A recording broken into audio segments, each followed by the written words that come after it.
Bonjour à toutes et à tous. Dans la série Analyse des formations politiques et notamment des formations politiques les plus radicales, celles qui vont au bout de leur logique, eh bien aujourd'hui nous analysons l'UPR de François Asselineau, le parti du Frexit, puisque c'est l'argument principal, on va dire, c'est la revendication principale de cette formation politique. J'ai fait une vidéo sur le Frexit que je vous invite à consulter. Moi, personnellement, je ne vote pas, je ne participe pas aux élections, je ne soutiens aucun parti politique et je n'appelle pas à voter contre aucun parti politique non plus. Je fais simplement une analyse circonstanciée des différentes forces politiques en présence et les partis politiques en font partie. On peut faire de la politique sans forcément être dans un parti politique, mais les partis politiques ont un rôle à jouer et l'UPR de François Asselineau doit être analysé, il me semble, de manière sérieuse. Donc voilà, UPR Asselineau, c'est parti.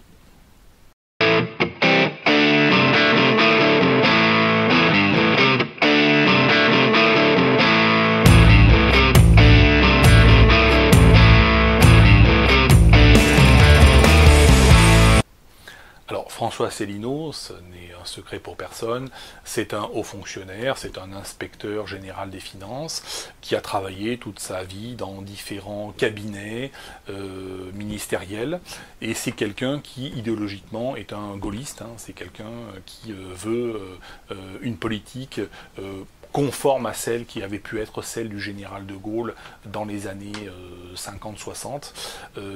François Asselineau, c'est un peu retour vers le futur, où papy fait de la résistance, on ne sait pas trop.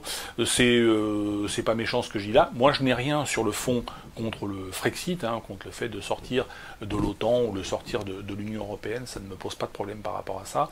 Mais la question fondamentale qui se pose, c'est on sort de l'OTAN ou on sort de l'euro, ou on sort de l'Union Européenne, est-ce que c'est pour être un nouveau Venezuela avec hyperinflation à 1 million de %, avec la police militaire qui tire dans les rues, et le Venezuela qui n'est pas dans une zone monétaire de type zone euro, hein, qui est un pays indépendant monétairement parlant, ou est-ce qu'on sort de l'euro pour être la Suisse?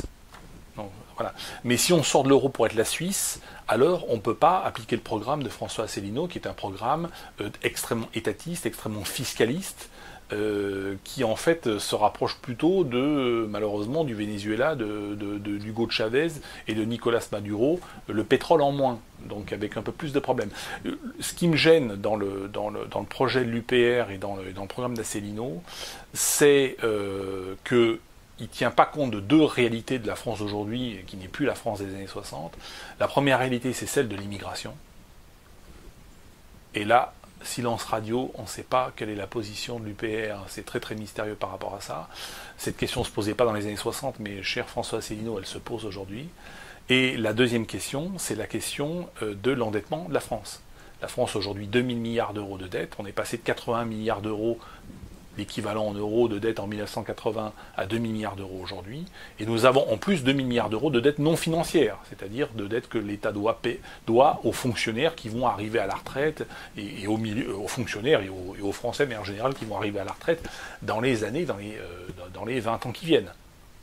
Donc, c'est une problématique qui ne se posait pas dans les années 60.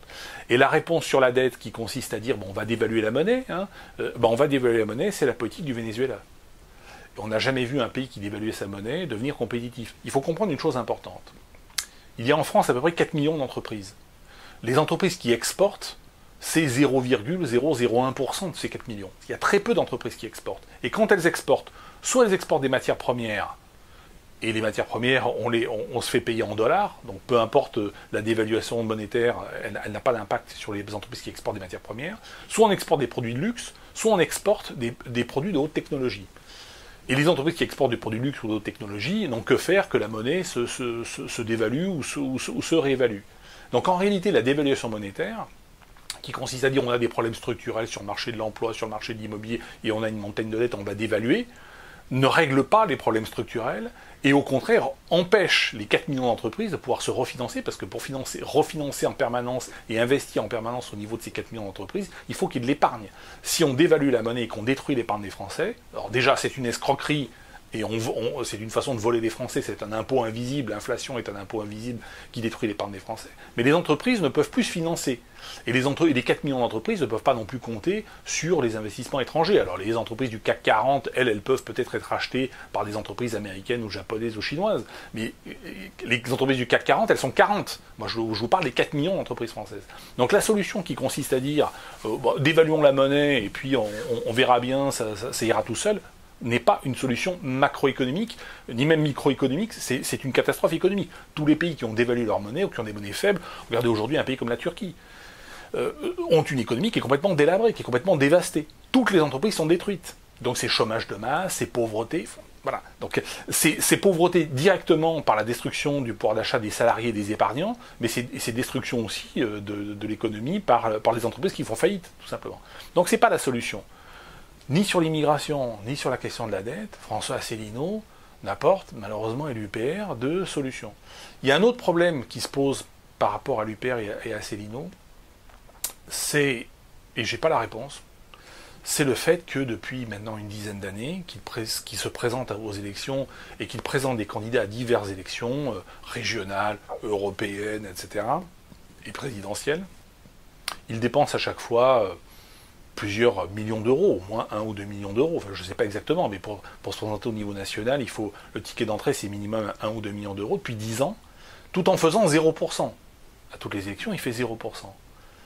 Donc moi je respecte le côté Frexit, sortons de l'euro, sortons de l'Europe, sortons de l'OTAN, faisons autre chose, pas de problème. Donc sur le fond, ma critique elle n'est pas sur le fond, mais elle est sur la forme, et notamment d'où vient l'argent. Pour moi, c'est quelque chose d'assez mystérieux. Je ne sais pas comment on peut dépenser en 10 ans, mettons 5 ou 6 ou peut-être 10 millions d'euros, en pure perte, en faisant 0%. En faisant 0%. Ça, c'est quelque chose que je ne m'explique pas. C'est pas une attaque, c'est pas une critique, c'est une interrogation. La réponse, je l'ai pas. Franchement, je l'ai pas. Je ne comprends pas comment ça peut fonctionner, puisque c'est le seul parti politique, je pense, dans le monde qui fonctionne comme ça.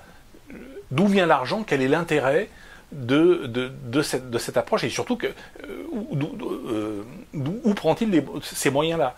Ce sont des moyens quand même qui sont assez considérables. Il l'aurait fait une fois, on aurait dit, il a pu prendre sur sa fortune personnelle, il a peut-être mis 1 ou 2 millions d'euros de côté, il l'a consacré à la politique, c'est chevaleresque, c'est très noble, mais là pendant 10 ans, pour faire 0%, pour faire 0% à chaque élection, donc être condamné à ne pas être remboursé, c'est quelque chose que je ne m'explique pas. Donc voilà, moi j'appelle pas à voter pour ou contre l'UPR ou Asselineau, c'est pas mon sujet, moi je vote pas, hein, voilà.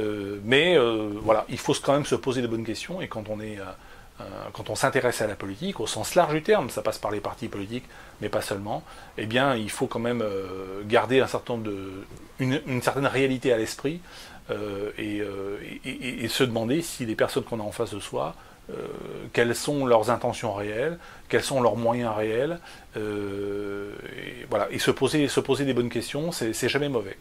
Voilà, merci à toutes et à tous, et je vous dis à bientôt.